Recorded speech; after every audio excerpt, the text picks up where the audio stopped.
अब मैं नहाने की तैयारी कर रही थी। राहुल उस समय मेरी खूबसूरती को निहार रहा था। मैं नहाने के लिए जा ही रही थी, तभी वापस बेडरूम में गई। राहुल हैरान रह गया। मैंने पूछा, कैसी लगी शादी की एल्बम? राहुल बोला, बहुत खूबसूरत थी। वह मेरे गले के नीचे देख रहा था। हेलो, मेरा नाम अंजलि है। पति की मौत के बाद मैं अकेले घर पर रहती। 30 साल की उम्र में ही मैं विधवा हो गई। 30 साल की विधवा होते हुए भी मैंने अपने बदन को काफ़ी मेंटेन किया हुआ है। जब एक दिन सुबह उठकर मैं रसोई में चाय बना ही रही थी कि हल्की बारिश होने लगी। मैंने चाय के साथ साथ गर्मा गर्म पकौड़े भी तल दिए। इसके बाद तौलिया और नहाने के बाद पहनने वाले अंदरूनी कपड़े बाथरूम में रख दिए और चाय बनाने के बाद मैंने खिड़की बंद कर दी और टेलीविज़न की आवाज़ तेज़ कर दी। मैं डांस करने लगी और मस्ती में खुद को दीवार पर लगे आईने में देखने लगी। मैंने नीले रंग की नाइटी पहनी हुई थी। मैं मस्ती में डांस ही कर रही थी कि तभी दरवाजे की बेल बजी।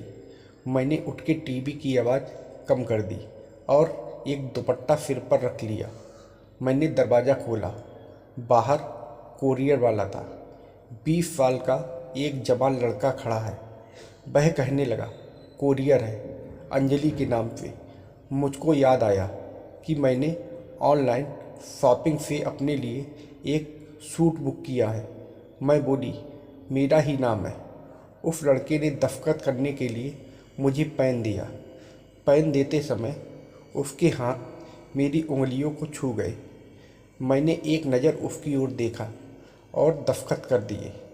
मैंने 1600 रुपये दिए तो लड़के ने 200 रुपये वापस कर दिए और बोला, 200 रुपये डिस्काउंट चल रहा है। मैंने उस लड़के को ध्यान से देखा जिसने आज के बेईमानी के ज़माने में ईमानदारी से सच कहा और 200 रुपये वापस कर दिए थे। थोड़ी देर बाद वह लड़का बोला, पानी मिलेगा? मैंने पूरा दरवाज़ा खोला और बोली, तुम तो काफ़ी भीग भी गए हो, अंदर आ जाओ। मैंने अपना सूट अलमारी में रखा और रसोई घर में पानी लेने चली गई।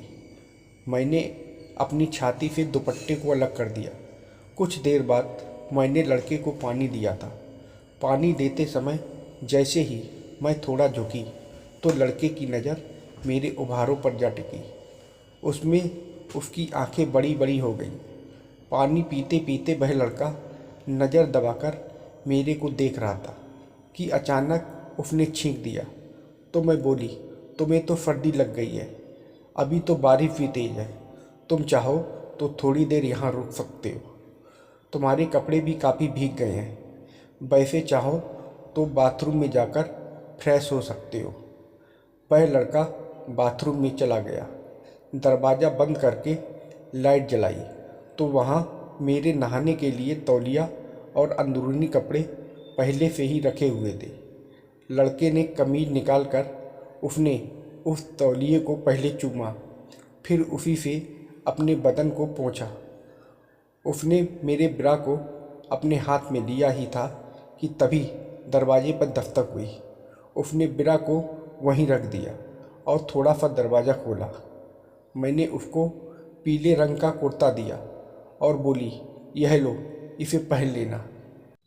लड़के ने वह कुर्ता पहन लिया और अपनी कमीज सूखने के लिए डाल दी थी। वह बेडरूम में जाकर टेलीविज़न देखने लगा। मैं रसोई घर से चाय और पकौड़े ले आई और उससे पूछा, क्या नाम है तुम्हारा? लड़का बोला, राहुल। उसने मुझसे पूछा, और कौन कौन रहता है आपके साथ? सिर्फ मैं और आपके पति। उनकी मौत हो गई है। माफ़ करना, पर कैसे? एक एक्सीडेंट में। यह बताते हुए मेरी आंखें नम हो गईं। तो राहुल ने मेरा दुख बांटने की कोशिश की और अपने बारे में बताया कि उसने ग्रेजुएशन तक पढ़ाई की है और वह यहाँ पिछले 1 साल से रह रहा है। जब उसे कोई नौकरी नहीं मिली तो उसने कोरियर कंपनी में नौकरी कर ली। हम दोनों को बातें करते करते 1 घंटा हो गया था। मैं राहुल को अपनी शादी की तस्वीरें दिखाने लगी। राहुल बोला, तब आप किसी खूबसूरत अप्सरा से कम नहीं थी। मैंने मुस्कुराते हुए कहा, अच्छा, और मैं खाली प्लेट और कप लेकर रसोई घर में चली गई थी। अब मैं नहाने की तैयारी कर रही थी। राहुल उस समय मेरी खूबसूरती को निहार रहा था। मैं नहाने के लिए जा ही रही थी, तभी वापस बेडरूम में गई। राहुल हैरान रह गया। मैंने पूछा, कैसी लगी शादी की एल्बम? राहुल बोला, बहुत खूबसूरत थी। वह मेरे गले के नीचे देख रहा था। वैसे अभी भी आप कुछ कम नहीं हैं। यह सुनकर तो मैं एक खास अदा में मुस्कुरा दी। मैं नहाने चली गई। कुछ देर बाद बाथरूम से आवाज़ आई, मैं अपना तौलिया लेना भूल गई हूँ, दे दो। तो मुझे राहुल ने मुझको तौलिया दे दिया और मैं नहाकर बाहर आई। मैंने नीले रंग का लहंगा और काले रंग की चोली पहनी थी। छाती पर दुपट्टा था और सिर पर तौलिया बंधा हुआ था। राहुल मुझको देखकर अनजान बना टेलीविज़न देख रहा था। मैं आईने के सामने खड़ी। मैंने अपने पूरे बाल खोल दिए थे।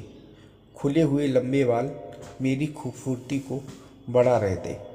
राहुल के मन में आया कि वह चुपके से उठकर मेरी कमर पकड़कर पूरी तरह दबा दे। तभी मैंने राहुल की तरफ देखा। इससे राहुल घबरा गया और अपनी चोर नज़रों को टीवी पर लगा दिया। कुछ देर बाद मैं राहुल के पास आकर बैठ गई और उससे बातें करने लगी। बीच बीच में राहुल का हाथ मेरे हाथ को छू भी जाता था, पर मैंने बुरा नहीं माना। तो इससे राहुल की हिम्मत बढ़ गई। अब वह जानबूझकर मेरे हाथ को छूने लगा और इसी तरह दोपहर के 2 बज गए। बारिश धीमी हो गई थी। हम दोनों खाना खाने लगे। फिर राहुल ने पूछा, आप दोबारा शादी क्यों नहीं कर लेती? मैं बोली, तुमने क्यों नहीं किया अभी तक? माँ तो कई बार जिद करती रहती है शादी के लिए, पर मैं ही टाल देता हूँ कि अभी तक कोई लड़की पसंद नहीं आई। जब पसंद आएगी तो कर लूँगा फिर। तो कैसी लड़की पसंद है तुम्हें? मैंने पूछा। वही जो आपकी तरह समझदार, घरेलू काम जानती हो, जो मुझे रोज़ गर्मा गर्म चाय, बिस्किट, बिल्कुल आप जैसे पकौड़े बनाकर खिला सके। मैं उसका भाव समझते हुए बोली, मैं तो तुमसे 10 साल बड़ी हूँ और विधवा भी हूँ। तो राहुल बोला, तो क्या हुआ, पर क्या तुम्हारे माता पिता मानेंगे? अरे, शादी मुझे करना है या पापा को? तुमने तो वह कहावत नहीं सुनी कि जब मियाँ बीवी राजी तो क्या करेगा पापा जी? शाम के 5 बज चुके थे। तभी राहुल को फ़ोन आया। उसकी मम्मी ने फ़ोन किया था शायद। वह बात करने के लिए रसोई घर में चला गया। मैंने दीवार में कान लगाए राहुल की बातें सुनी। राहुल ने भांप लिया था कि मैं पास ही हूँ। तभी राहुल बोला, नहीं मम्मी, अब लड़की देखने की ज़रूरत नहीं, मुझे एक लड़की पसंद है। और यह सुनकर मैं शर्मा गई और नज़रें बचाकर राहुल को देखने लगी थी। इसके बाद राहुल ने फ़ोन काट दिया था। मैं पीछे से आकर उससे लिपट गई। राहुल ने मुझे अपनी बाहों में भर लिया। तो तभी बारिश दोबारा शुरू हो गई। मैंने राहुल को रोका। मैं बोली, अगर बुरा ना मानो तो आज यहीं रुक जाओ ना। राहुल का भी मन कर रहा था मेरे साथ पूरी रात रुकने का। मैं बोली, मैं रसोई घर में सो जाती हूँ, तुम तो बेडरूम में सो जाओ। नहीं, मैं वहाँ सो जाऊँगा और तुम बेडरूम में सोना, क्योंकि यह घर तो तुम्हारा है, पर शादी के बाद तो तुम्हारा भी हो जाएगा। मेरे मुंह से निकल गया था। यह सुनकर राहुल ने मुझे गले से लगा लिया और मेरे गालों पर एक ज़ोरदार चुम्बन जड़ दिया था। उसने मेरी छाती से दुपट्टा अलग कर दिया। मैं भी राहुल से पूरी तरह लिपट गई। फिर वह मुझको चूमने लगा और हम एक दूसरे में समा गए थे। मैंने अपना सब कुछ राहुल को समर्पित कर दिया था, क्योंकि हम दोनों एक दूसरे के साथ पूरा जीवन जो साथ निभाने वाले थे।